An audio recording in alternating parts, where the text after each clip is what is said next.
नमस्कार। मैं हूं डॉक्टर मीरा सिंह और आपका स्वागत है हेल्दी 50 प्लस इंडिया में। क्या आपने कभी सोचा है कि कुछ लोग 70 की उम्र में भी चीजें साफ-साफ याद रखते हैं, जबकि कुछ लोग 50 के बाद ही भूलने लगते हैं?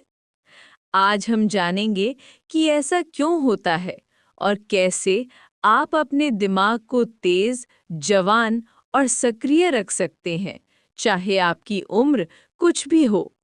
वैज्ञानिकों के अनुसार हमारे दिमाग में लगभग 86 अरब न्यूरॉन होते हैं। हर विचार, हर याद, हर भावना इन न्यूरॉनों के बीच बनने वाले इलेक्ट्रिकल कनेक्शन से पैदा होती है। जैसे जैसे उम्र बढ़ती है, ये कनेक्शन कमजोर होने लगते हैं। लेकिन यहाँ एक अद्भुत तथ्य है।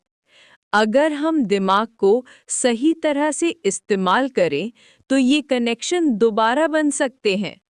इसे कहते हैं न्यूरोप्लास्टिसिटी, यानी दिमाग की खुद को रीवायर करने की क्षमता। उम्र बढ़ने का मतलब ये नहीं कि याददाश्त घटेगी ही। सच्चाई ये है कि हमारे मस्तिष्क की उम्र हमारे व्यवहार से तय होती है, न कि जन्म प्रमाण पत्र से। वैज्ञानिक इसे कहते हैं यूज इट और लूज इट सिद्धांत। अगर आप रोज दिमाग का इस्तेमाल करते हैं, नए काम, नई बातें, नई सोच के साथ, तो न्यूरॉन की सक्रियता बढ़ती है और आपका मस्तिष्क जवान बना रहता है। आपका दिमाग एक जिम की तरह है। अगर आप रोज एक्सरसाइज करते हैं, तो शरीर मजबूत होता है। अगर आप रोज सोचते हैं, सीखते हैं और जिज्ञासु रहते हैं, तो दिमाग भी वैसा ही मजबूत बनता है। कला, संगीत और नई भाषा सीखना दिमाग की न्यूरल कनेक्शन को फिर से जगाने के बेहतरीन तरीके हैं। अब बात करते हैं भोजन की, क्योंकि आप वही सोचते हैं जो आप खाते हैं। दिमाग के लिए सबसे जरूरी फैटी एसिड है ओमेगा 3। मछली, अखरोट, अलसी और चिया सीड्स इसमें समृद्ध हैं। भारत में एक दुर्लभ लेकिन जरूरी तथ्य है। हमारी लगभग 70% आबादी में विटामिन B12 की कमी होती है, जो स्मृति को प्रभावित करती है। ये कमी शाकाहारी आहार में आम है, इसलिए डॉक्टर की सलाह से इसका पूरक लेना बहुत फायदेमंद है। क्या आप जानते हैं कि आपका दिमाग 60% वसा यानी फैट से बना है? पर ये वही वसा है जो अच्छी होती है, यानी DHA और EPA जैसी स्वस्थ वसा। जब ये कमी होती है, तो दिमाग के न्यूरॉन की परत, जिसे माइलिन शीथ कहते हैं, धीरे धीरे पतली होने लगती है। यही कारण है कि सोचने और याद रखने की गति धीमी पड़ती है। फिर आता है रक्त संचार का सवाल। दिल से दिमाग तक जाने वाला हर रक्त प्रवाह ऑक्सीजन लेकर जाता है। अगर आप रोज 30 मिनट की वॉक करते हैं, तो ये दिमाग की कोशिकाओं को 20% ज्यादा ऑक्सीजन पहुंचाता है। ये सिर्फ याददाश्त ही नहीं, बल्कि आपकी निर्णय लेने की क्षमता को भी सुधारता है। अब एक ऐसी बात जो बहुत कम लोग जानते हैं, हमारा दिमाग रात में सफाई करता है। सोते समय ग्लिम्फेटिक सिस्टम नामक प्रक्रिया सक्रिय होती है, जो दिन भर जमा हुए टॉक्सिन्स को साफ करती है। अगर आप 6 घंटे से कम सोते हैं, तो ये प्रक्रिया अधूरी रह जाती है और इससे याददाश्त प्रभावित होती है। इसलिए नींद सिर्फ आराम नहीं, बल्कि मस्तिष्क की सफाई है। सोने से 2 घंटे पहले स्क्रीन बंद करें। टीवी और मोबाइल की ब्लू लाइट मेलेटोनिन हार्मोन को रोक देती है, जो नींद के लिए आवश्यक है। नींद गहरी होगी तो यादें मजबूत बनेंगी, क्योंकि यादें नींद के दौरान ही लॉन्ग टर्म मेमोरी में बदलती हैं। आप बात करते हैं तनाव और चिंता की। जब हम तनाव में होते हैं, तो शरीर कॉर्टिसोल नामक हार्मोन छोड़ता है। लंबे समय तक ये हार्मोन दिमाग के हिप्पोकैम्पस क्षेत्र को कमजोर कर देता है। यही क्षेत्र यादों को स्टोर करता है। इसलिए तनाव से बचना याददाश्त बचाने के बराबर है। तकनीक का उपयोग करें। 4 सेकंड में सांस लें, 7 सेकंड रोकें और 8 सेकंड में छोड़ें। ये दिमाग में ऑक्सीजन बढ़ाता है और कॉर्टिसोल घटाता है। सिर्फ 2 हफ्तों में इससे स्मृति में सुधार देखा गया है। अब बात करते हैं सामाजिक सक्रियता की। जिन लोगों के दोस्त ज़्यादा होते हैं, उनका दिमाग ज़्यादा समय तक स्वस्थ रहता है, क्योंकि बातचीत करना भी कॉग्निटिव एक्सरसाइज है।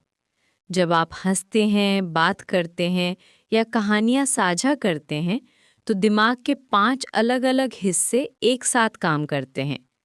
अकेलापन डिमेंशिया का सबसे बड़ा खतरा है। शोध बताते हैं कि जो लोग हफ्ते में 3 बार दोस्तों या परिवार से मिलते हैं, उनमें भूलने की बीमारी 40% कम होती है। इसलिए सामाजिक जुड़ाव दिमाग का टॉनिक है। हर 7 साल में खुद को नवीनीकृत करता है, यानी नई कोशिकाएं बनती हैं और पुरानी हटती हैं। इसे न्यूरोजेनेसिस कहा जाता है, जो योग, ध्यान और नई गतिविधियों से बढ़ती है। अगर आप रोज कुछ नया करते हैं, तो आपका दिमाग सचमुच जवान हो रहा है। जितना ज़्यादा आप अपने विचार लिखते हैं, उतना बेहतर आपका दिमाग सूचना को व्यवस्थित करता है। डायरी लिखना, कविता या कुकिंग रेसिपी नोट करना सब स्मृति को मजबूत करते हैं। लिखना सोचने की सबसे अच्छी कसरत है। कभी-कभी लोग कहते हैं, अब तो याददाश्त कमज़ोर हो गई, कुछ नहीं किया जा सकता। लेकिन ये सच नहीं है। हर उम्र में दिमाग को बदला जा सकता है। जो लोग 70 की उम्र में पेंटिंग या संगीत सीखते हैं, उनमें भी न्यूरोप्लास्टिसिटी काम करती है, जिनका जिक्र वेदों और आधुनिक न्यूरोसाइंस दोनों में मिलता है। पहला है ब्राह्मी। इसे ब्रेन टॉनिक कहा गया है। ये न्यूरोट्रांसमीटर्स एसिटाइल कोलिन को सक्रिय करता है, जिससे ध्यान और स्मृति दोनों बेहतर होते हैं। दूसरा है शंख पुष्पी। यह मस्तिष्क की नसों को आराम देती है और मानसिक तनाव को कम करती है। वैज्ञानिक रिसर्च में मिला है कि शंख पुष्पी से ब्रेन वेव्स अल्फा स्टेट में आ जाती हैं, यानी दिमाग जागृत होकर भी शांत रहता है। तीसरा है गिंको बिलोबा, जो अब भारतीय बाजार में भी मिल रही है। ये दिमाग में रक्त संचार बढ़ाती है और ऑक्सीजन सप्लाई बेहतर करती है। अनुसंधान बताते हैं कि 60 दिन तक नियमित सेवन से याददाश्त और एकाग्रता दोनों में सुधार आता है। दिमाग से भी महसूस होती है। धीमी लय वाले वाद्य जैसे सितार या बांसुरी दिमाग के टेम्पोरल लोब को एक्टिवेट करते हैं। इससे डोपामीन बढ़ता है, जो खुशी और स्मृति दोनों को मजबूत करता है। अगर आप रोज 10 मिनट ताल या बीट के साथ हाथ से ताली बजाते हैं, तो ये रिदमिक ब्रेन कोऑर्डिनेशन को सुधारता है। इसे रिदमिक एंट्रेनमेंट कहते हैं। ये न्यूरॉन सिंक्रोनाइजेशन का प्राकृतिक तरीका है, जो स्मृति को लंबे समय तक स्थिर रखता है। अब बात करते हैं आहार के समय और दिमाग की। कई लोगों को ये नहीं पता कि कब खाना खाते हैं, ये भी स्मृति को प्रभावित करता है। रात का भोजन बहुत देर से करने से ब्रेन ब्लड फ्लो कम हो सकता है। भोजन और सोने के बीच कम से कम 2.5 घंटे का अंतर रखें। सुबह हल्का फास्टिंग दिमाग के लिए लाभदायक हो सकता है। 12-14 घंटों का इंटरमिटेंट फास्टिंग दिमाग में BDNF हार्मोन बढ़ाता है। यही हार्मोन नई न्यूरॉन बनाने की प्रक्रिया को सक्रिय करता है। लेकिन अगर आपको डायबिटीज़ या ब्लड प्रेशर है, तो पहले डॉक्टर से सलाह लें। इसे कहा जाता है गट ब्रेन एक्सिस। आंत के अच्छे बैक्टीरिया सेरोटोनिन बनाते हैं, जो आपका मूड और ध्यान दोनों संतुलित रखता है। दही, छाछ, किमची या फर्मेंटेड फूड इस लिंक को मजबूत करते हैं। अब बात करते हैं प्रकृति थेरेपी की। मिट्टी में पाए जाने वाले माइकोबैक्टीरियम वैके नामक बैक्टीरिया सेरोटोनिन को स्वाभाविक रूप से बढ़ाते हैं। यानी सिर्फ बागवानी या पौधों की देखभाल भी आपके मूड और दिमाग दोनों के लिए औषधि जैसी है।